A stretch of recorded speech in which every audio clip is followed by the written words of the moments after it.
नमस्कार, मैं शालिनी और आप देख रहे हैं सबका संदेश। आइए बढ़ते हैं आज की बड़ी खबर की ओर। छत्तीसगढ़ में 15 अक्टूबर से धान खरीदी शुरू होने वाली है, लेकिन उससे पहले ही प्रदेश भर के सहकारी समिति कर्मचारी हड़ताल पर चले गए हैं। एक ओर सरकार धान खरीदी की तैयारी में जुटी हुई है, वहीं दूसरी ओर छत्तीसगढ़ सहकारी समिति कर्मचारी संघ ने अपनी 4 सूत्री मांगों को लेकर अनिश्चितकालीन हड़ताल शुरू कर दी है कि जब तक उनकी मांगे पूरी नहीं होंगी तब तक वे आंदोलन जारी रखेंगे। दुर्ग के मानस भवन के पास संभाग स्तर के हजारों कर्मचारी एकत्रित होकर प्रदर्शन कर रहे हैं।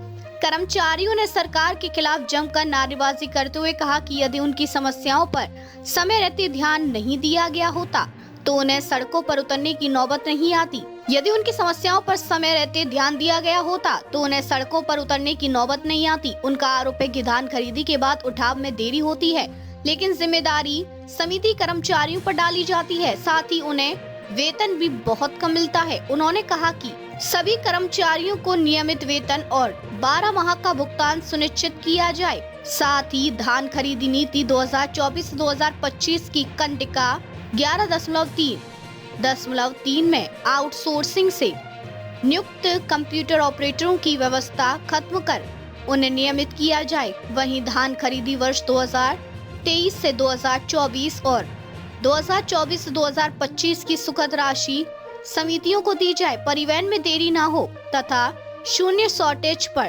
प्रोत्साहन राशि दी जाए। श्री कांडे कमेटी रिपोर्ट के आधार पर सेवा नियम 2018 में संशोधन कर भविष्य निधि, ESIC, महंगाई भत्ता और सीधी भर्ती में प्राथमिकता दी जाए। ममता साहू ने भी आंदोलन में सक्रिय भागीदारी निभाई और कहा कि जब तक सरकार कैबिनेट में स्थायी बजट का प्रावधान नहीं करती और सभी समितियों को 3 रुपए प्रति लाख वार्षिक प्रबंधकीय अनुदान नहीं देती, तब तक आंदोलन जारी रहेगा।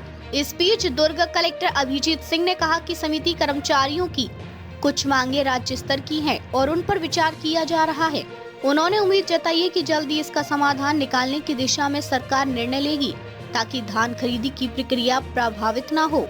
SIR के लिए गणना प्रपत्र प्रिंट करके BLOs को उपलब्ध कराए गए हैं। कल 4 नवंबर से एन्यूमरेशन फेज स्टार्ट हो रहा है, जिसमें BLO सभी मतदाताओं के घर घर जाएंगे और उनसे फॉर्म भरवा करके वापस प्राप्त करेंगे और फिर इन फॉर्मों को स्कैन करके अपलोड करेंगे, जिसके आधार पर ड्राफ्ट रोल का प्रकाशन 9 दिसंबर को किया जाएगा।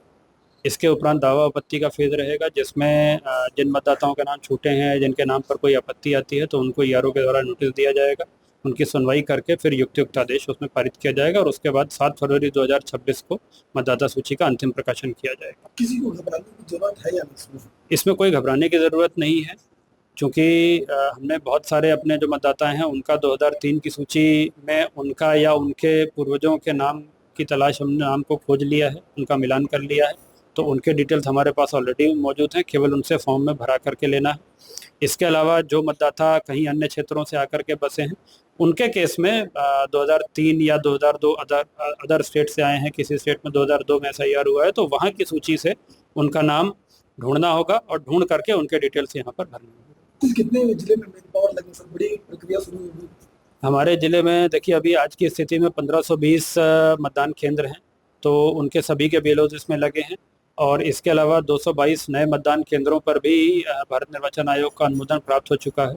तो जो मतदाता सूची का ड्राफ्ट पब्लिकेशन किया जाएगा उसमें ये 222 मतदान केंद्र भी पृथक होंगे, तो उनके लिए भी हमने अतिरिक्त BLO की नियुक्ति कर दी है। वे BLO अभी वर्तमान में पुराने BLO के साथ ही कार्य करेंगे, लेकिन जब उनके नए ड्राफ्ट रोल का प्रकाशन होगा उसके बाद उनका पृथक से भी कार्य प्रारंभ हो जाएगा। घर घर BLO जाएंगे तो फ्रॉड की भी एक केसेस सामने आ सकते हैं कि कोई अनजान आदमी घर पहुंचता डिटेल लेंगे, ऐसी स्थिति नहीं, सभी BLOs को ID कार्ड दिए गए हैं, पहचान पत्र दिए गए हैं, तो कोई भी व्यक्ति, नागरिकों से अपील है कि कोई व्यक्ति आपके घर आता है तो आप उससे पूछ सकते हैं कि आप कौन हैं। यदि वो बताता है कि मैं BLO हूँ तो उनसे आप उनका पहचान पत्र भी मांग सकते हैं। सर, धान खरीदी के लिए क्या तैयारी है?